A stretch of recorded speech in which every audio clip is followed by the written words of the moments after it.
Hai, Assalamualaikum warahmatullahi wabarakatuh. Pada hari ini, kami akan bertangkan tentang Akta Keselamatan dan Kesihatan Pekerjaan 1994, di mana kumpulan kami terdiri pada 4 orang. Yang pertama, Muhammad Nafis Ilham bin Muhammad Zamri, nombor matrik 19BI 01028. Seterusnya, Muza Azman bin Muhammad Syukri, 19BI 01040. Seterusnya, Muhammad Nizul Faris bin Nizul Halim, 19BI 01046. Dan akhir sekali, Muhammad Fashahar bin Muhammad Firhat, 19BI 01094. Bismillahirrahmanirrahim. Assalamualaikum warahmatullahi wabarakatuh. Kita pergi kepada perkenalan tajuk ini. Sebelum itu, saya akan perkenalkan diri saya. Nama saya Muza Azman bin Muhammad Syukri, nombor matrik 19BI 01040. Keselamatan di tempat kerja dan kesihatan pekerja merupakan satu perkara penting dan berkaitan rapat dengan keselamatan dan kesihatan orang awam serta persekitaran secara menyeluruh. Hal ini kerana isu mengenai keselamatan dan kesihatan pekerja menjadi agenda utama di tempat bekerja. Persekitaran pekerjaan yang lebih selamat memainkan peranan penting supaya keselamatan pekerja lebih terjamin dan tidak mendatangkan risiko tinggi kepada keselamatan dan kesihatan pekerja. Oleh itu, Government Malaysia melalui Jabatan Keselamatan dan Kesihatan Pekerjaan ataupun dalam bahasa Inggeris Department of Occupational Safety and Health (DOSH) telah gubal satu akta, iaitu Akta Keselamatan dan Kesihatan Pekerjaan 1994 ataupun AKKP 1994. So, tujuan akta ni digubal untuk bagi garis panduan kepada majikan dan pekerja mengenai tanggungjawab mereka mewujudkan satu environment kerja yang sihat dan selamat. Bismillahirrahmanirrahim.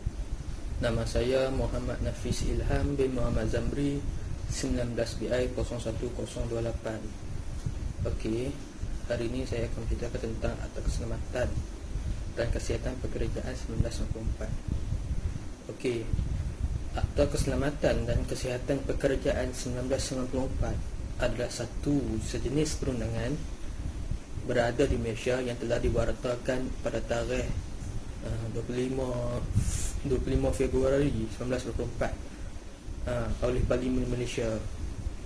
Okey, prinsip akta ini adalah untuk membuat peruntukan selanjutnya bagi memastikan keselamatan, kesihatan serta kebajikan orang-orang di tempat kerja. Prinsip akta ini juga melindungi orang lain daripada risiko keselamatan atau kesihatan berkaitan dengan kegiatan orang-orang di tempat kerja itu. Di samping itu juga, prinsip akta ini bertujuan untuk menubuhkan majlis kebangsaan atau majlis negara bagi keselamatan dan kesihatan pekerjaan serta bagi perkara yang berkaitan dengannya. Akta Keselamatan dan Kesihatan Pekerjaan 1994 adalah terpakai di seluruh Malaysia bagi industri yang dijatakan pada jadual pertama. Tiada apa-apa jua dalam akta ini hendaklah terpakai kecuali mereka yang bekerja di atas kapal-kapal yang ditadbir oleh Ordinan Perkapalan Saudagar 1952, Ordinan Perkapalan Saudagar 1960 Sabah atau Sarawak, Ordinan nombor 2 tahun 1960 atau Angkatan Tentera. Antara industri-industri yang dinyatakan dalam jadual pertama itu adalah sektor-sektor pengilangan, perlombongan, pembinaan, sektor pertanian, perhutanan, perikanan dan sebagainya. Baik, bismillahirrahmanirrahim. Assalamualaikum warahmatullahi wabarakatuh. Jadi saya Muhammad Fashahar bin Muhammad Firhat, nombor matrik 19 BI 01094. Okey, seterusnya kita pergi pada subtopik yang seterusnya, iaitu tanggungjawab majikan. Okey, so tanggungjawab majikan ni actually ada banyak lah, dan kita ambil 4 je daripadanya. And yang pertama iaitu kewajipan majikan.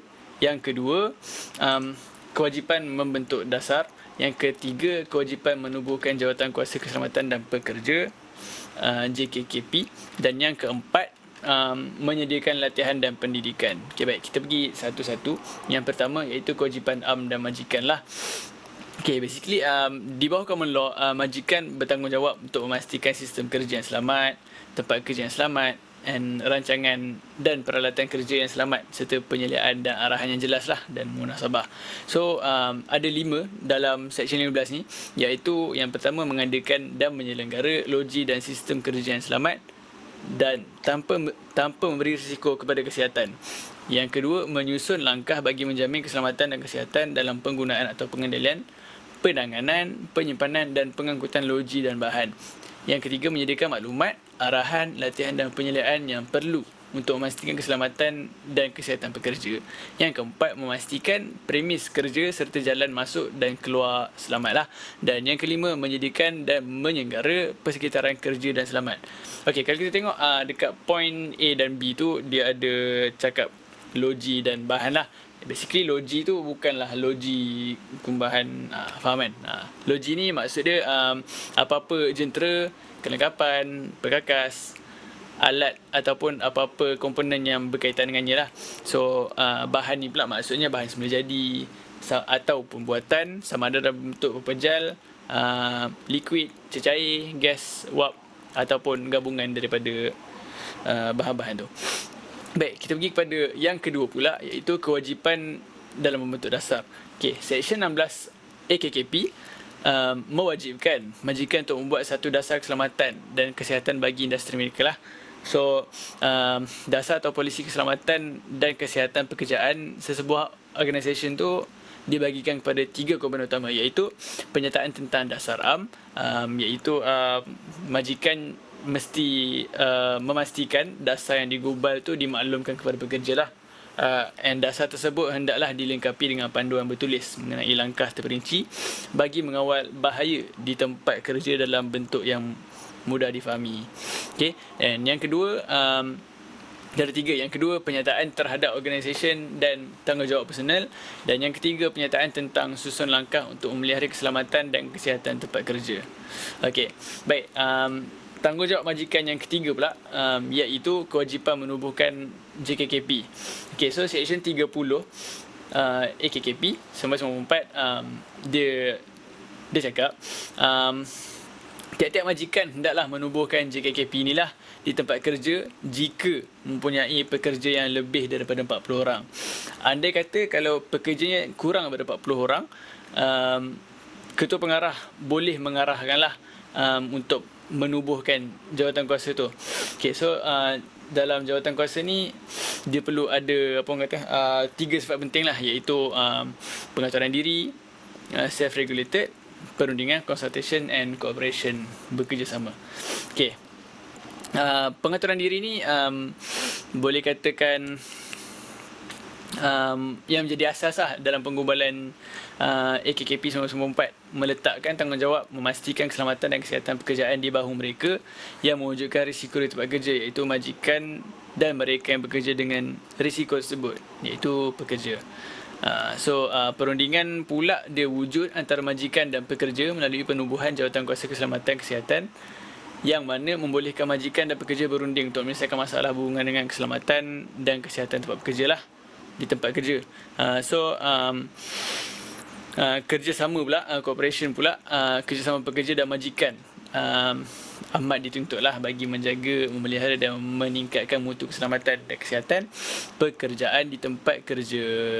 Sebab kerana tanggungjawab asas dalam menjaga keselamatan dan kesihatan di tempat kerja terletak di tangan orang yang mencipta risiko dan orang yang bekerja dengan risiko tersebut lah. Okay.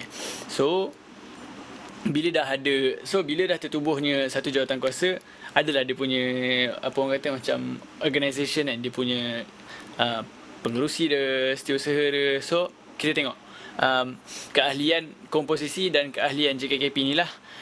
Dalam bahagian 2, peraturan-peraturan keselamatan dan kesihatan pekerjaan JKK, Jawatan Kuasa Keselamatan dan Kesihatan 1996, dah bagi tahu lah berapa orang pengerusi bagi semua. So peraturan 5 dan 6 menyatakan jawatan kuasa yang dibentuk perlu ada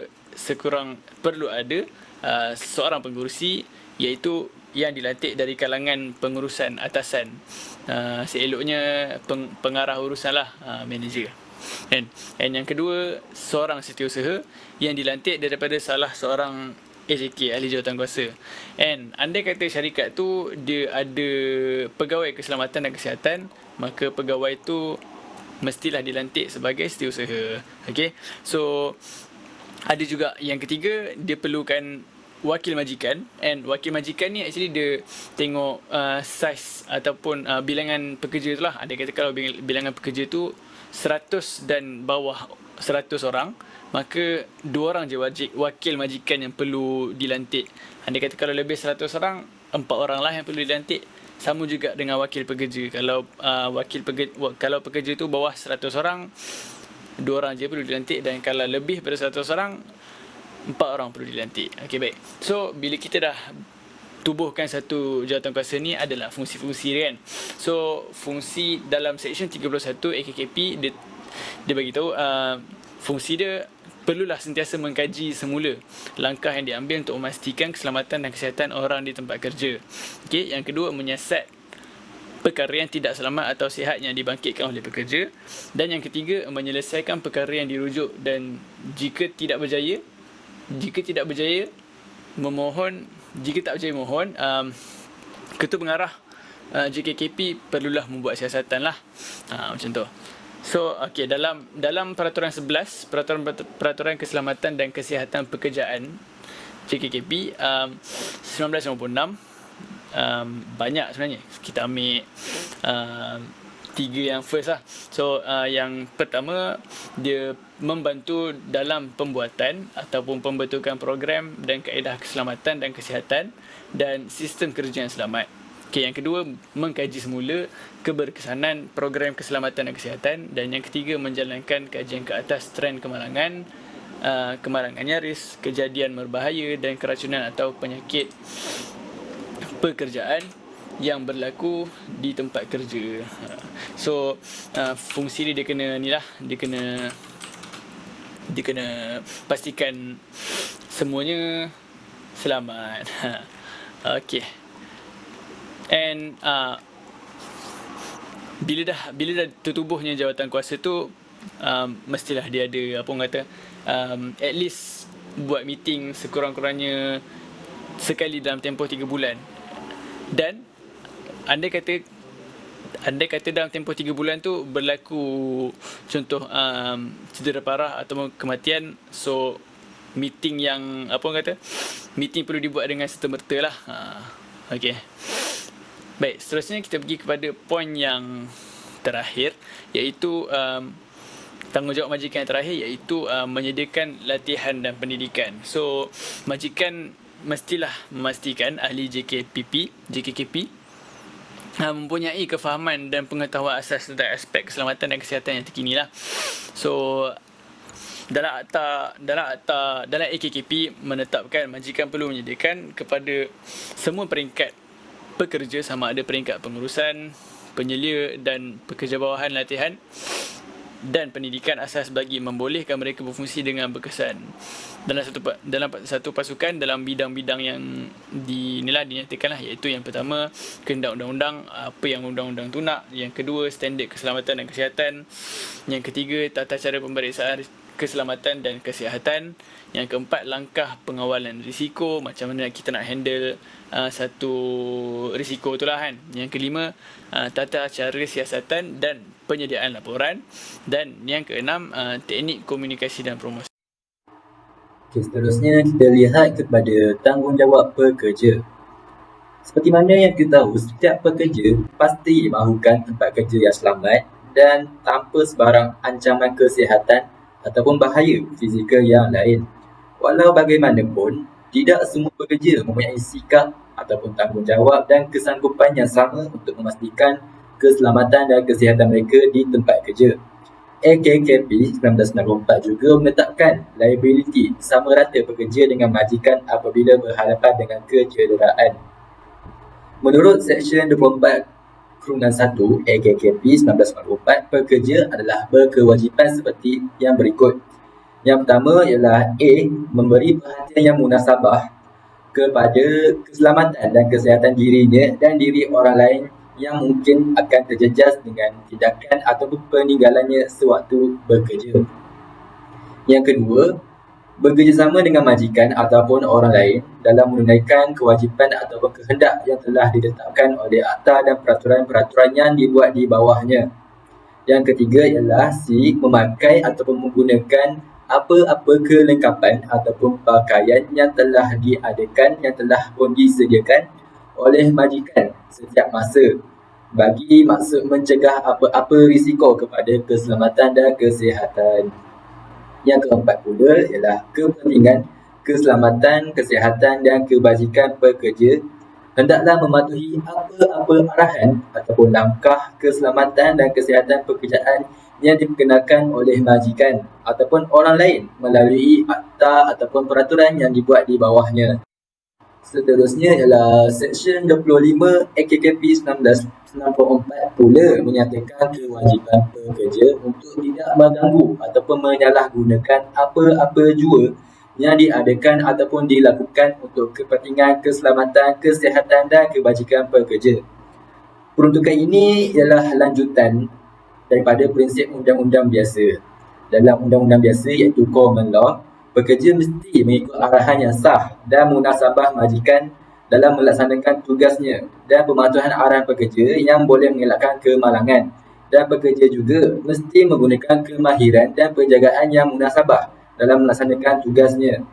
Ia merupakan tanggungjawab pekerja iaitu berhati-hati sewaktu bekerja dan hendaklah bertujuan untuk mengelakkan kecuaian. Peruntukan ini sangat penting kerana ia bukan sahaja memerlukan kesedaran pekerja, bahkan mematuhi semua arahan keselamatan dan kesihatan yang dikeluarkan oleh majikan dan akta mereka, tetapi mereka juga mesti terlibat secara langsung dalam semua usaha yang ditubuhkan untuk berjaya, iaitu menyelesaikan program keselamatan dan kesihatan pekerjaan. Dalam pada masa yang sama, diharapkan bersama majikan prinsip kerjasama dan disiplin diri AKKP ini dapat direalisasikan. Seterusnya ialah tanggungjawab reka bentuk, penghilang, pengimport dan pembekal. Tanggungjawab keselamatan dan kesihatan pekerjaan juga perlu dipikul oleh reka bentuk, penghilang, pengimport dan pembekal mana-mana loji dan bahan bagi kegunaan sewaktu kerja. AKKP 1994 mewajibkan mereka untuk memastikan bahawa loji dan bahan itu selamat digunakan sewaktu aktiviti kerja dilakukan. Mereka juga mestilah menjalankan ataupun mengatur ujian dan pemeriksaan untuk tujuan tersebut, dan mereka juga mesti membekalkan maklumat mengenai cara kegunaan sesuatu loji ataupun bahan mengikut reka bentuk atau rumusan yang telah dibuat, termasuk apa-apa syarat penggunaannya. Selain itu, mereka ini mestilah menjalankan ataupun mengatur supaya dijalankan penyelidikan yang perlu bagi menghapuskan ataupun mengurangkan sebarang risiko kepada keselamatan dan kesihatan pekerja. Pemasangan dan pembina loji perlu diwajibkan memasti bahawa loji itu dibina dan dipasang dengan selamat. Seterusnya kita lihat kepada slide yang berikutnya iaitu tanggungjawab kerajaan.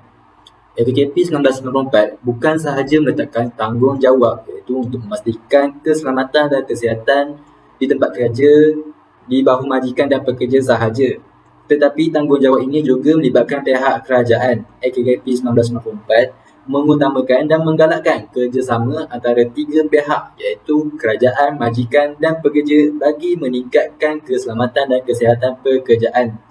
Okey, organisasi yang pertama iaitu Jabatan Keselamatan dan Kesihatan Pekerjaan iaitu DOSH, yang lebih dikenali dengan Department of Occupational Safety and Health.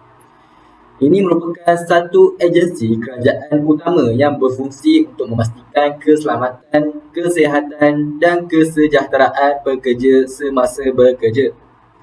JKKP ini mengambil alih tugas Jabatan Kilang dan Jentera yang telah ditubuhkan dengan berkuat kuasanya Akta Keselamatan dan Kesihatan Pekerjaan 1964. Dan juga ia diletakkan di bawah kawalan Kementerian Sumber Manusia, yang mana melaksanakan tugas pada peringkat pusat beribu pejabat di Kuala Lumpur dan juga pada peringkat negeri. JKKP ini juga melaksanakan 3 aktiviti yang penting iaitu perumusan, piawaian, penguatkuasaan dan penggalakan. Dan daripada semasa ke semasa, JKKP ini juga akan mengubal peraturan, amalan dan garis panduan untuk membimbing majikan dan pekerja dalam aspek keselamatan dan kesihatan pekerjaan. Bagi memastikan segala perundangan dan kod amalan yang digubal dipatuhi, JKKP ini menjalankan satu aktiviti penguatkuasaan ke atas industri, iaitu JKKP ini juga telah menjalankan aktiviti penggalakan dengan memberi ceramah dan menganjurkan pameran dan kempen keselamatan dan kesihatan pekerjaan. Ini hal demikian kerana bertujuan untuk meningkatkan kesedaran majikan, pekerja dan masyarakat am bahawa betapa pentingnya keselamatan, kesihatan pekerjaan dan untuk mewujudkan satu budaya kerja yang selamat dan sihat. Seterusnya ialah organisasi yang kedua, iaitu Majlis Negara bagi Keselamatan dan Kesihatan Pekerjaan MNKKP. Kerjasama iaitu memelihara keselamatan dan kesihatan pekerjaan ini ditanggung bersama antara kerajaan, majikan dan pekerja.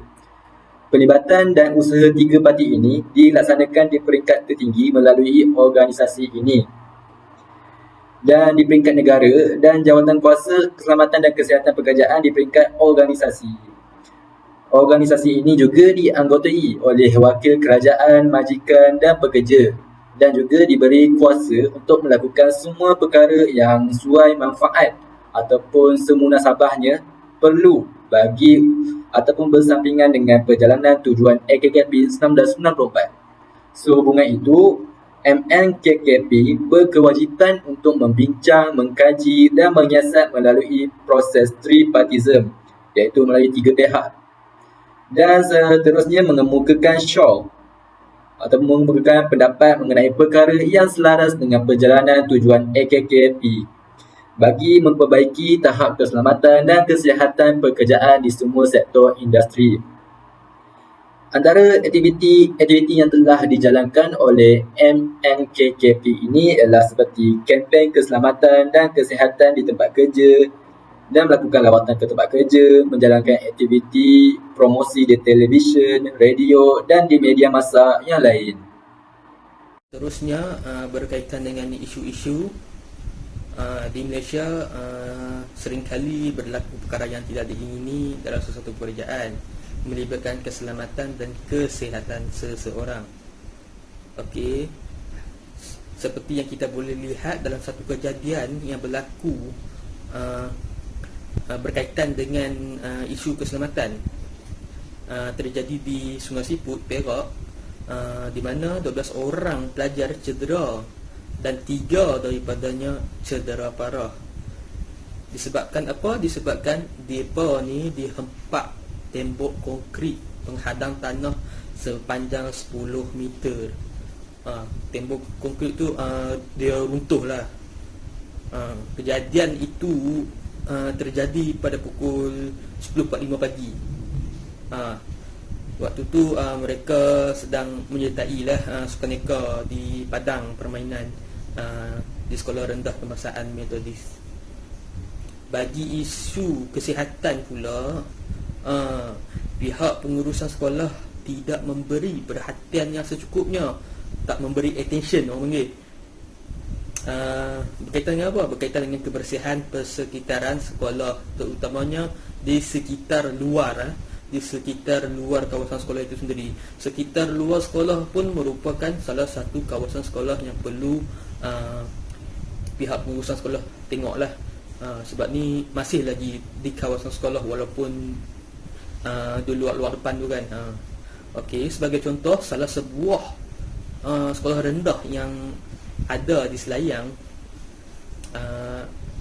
dekat situ dia kan terletak di tepi jalan utama, mempunyai kesihatan yang tidak bersih ya. Dekat situ, area situ, kat belakang sekolah tu memang kotor dan tidak berpagar pula tu, penuh dengan sampah sarap. Longkang-longkang tu pun memang tidak sedap mata memandang, sampaikan berlakunya kes pembiakan nyamuk. Jadi di sini kenalah ambil cakna ya. Pihak pengurusan sekolah hendaklah mengambil cakna kerana apa? Ini melibatkan mengenai undang-undang pekerja. Okey. Baik, yang berkaitan dengan kes-kes. Terdapat satu kes di mana kes mengenai tanggungjawab majikan terhadap pekerja. Ni kes pertama yang terjadi di Malaysia membincangkan Seksyen 15 Akta Keselamatan dan Kesihatan Pekerjaan. Kes ni JKKP lawan Kamusan Sendirian Berhad 2013. Dalam kes ini, Sri Kamusan Sendirian Berhad telah didakwa di bawah Seksyen 15 dalam kurungan 1 AKKP. Kalau nak diikutkan, menurut fakta kes ni, seorang pekerja yang mana dia telah mati menaiki traktor dan terlibat dalam kemalangan yang mengorbankan nyawanya. Semasa kemalangan berlaku, si mati itu duduk di atas penghadang tayar dan kemudiannya terjatuh semasa traktor tersebut melalui satu selekoh tajam. Jabatan Keselamatan dan Kesihatan Pekerjaan telah mendakwa Seri Kamusan Sendirian Berhad di bawah Seksyen 15 dalam kurungan 1 AKKP. Walau bagaimanapun, Mahkamah Seksyen telah membebaskan Seri Kamusan Sendirian Berhad. Kemudian, Jabatan Keselamatan dan Kesihatan Pekerjaan telah membuat rayuan yang Mahkamah Tinggi memutuskan bahawa majikan telah mengambil semua langkah yang praktik serta munasabah bagi menjaga keselamatan pekerja-pekerja di ladang pertanian tersebut, termasuk memberikan penerangan keselamatan, meletakkan papan tanda amaran, mengarahkan pekerja duduk di atas lantai traktor. Maksudnya di sini majikan tu dah bagi dah siap-siap, so mereka terlepas. Okey, kes lain pula, ada dua kes yang melibatkan tanggungjawab majikan terhadap orang yang selain daripada pekerja, di bawah akta yang sama, iaitu Akta Keselamatan dan Kesihatan Pekerjaan. Yang mana kes pertama ya, saya ambil kes pertama daripada ni, melibatkan tanggungjawab majikan terhadap orang yang selain daripada pekerja ni. Kes pertama, pendakwa raya lawan KS Chin Minerals Sendirian Berhad, yang mana majikan telah gagal untuk menjalankan pengusahaannya dengan cara memastikan setakat yang praktik bahawa orang-orang lain yang bukan pekerjanya mungkin tersentuh pengusahaannya tu. Dia tidak terdedah kepada risiko keselamatan tu, keselamatan dan juga kesihatan. Mereka ni gagal menyediakan sistem kerja yang selamat bagi kerja-kerja mengorek tanah. Dengan itu, Mahkamah Magistrat Manjung mendapati KS Chin Minerals Sendirian Berhad telah melakukan kesalahan di bawah Seksyen 17/1 AKKP dan dihukum di bawah Seksyen 19 AKKP 6.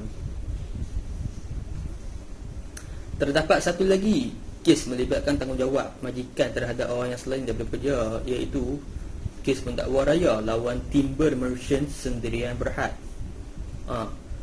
Mahkamah Magistrat Kuala Lipis mendapati majikan telah gagal menjalankan pengusahanya dengan cara memastikan secara yang praktik bahawa orang-orang yang lain bukan pekerja yang mungkin terkesan oleh pengusahaannya itu terdedah kepada risiko keselamatan dan kesihatan. Dia seakan-akan sama seperti kes yang sebelum ini. Jadi senang cerita, dalam kes ni majikan ni gagal lah, orang panggil gagal menyediakan pagar yang selamat, yang nak memisahkan kawasan kilang dengan kawasan kediaman pekerja. Kiranya majikan ni bersalah dan telah dihukum di bawah satu kesalahan di bawah Seksyen 17/1 AKKP. Okey, itu sahaja daripada saya. Sekian, terima kasih.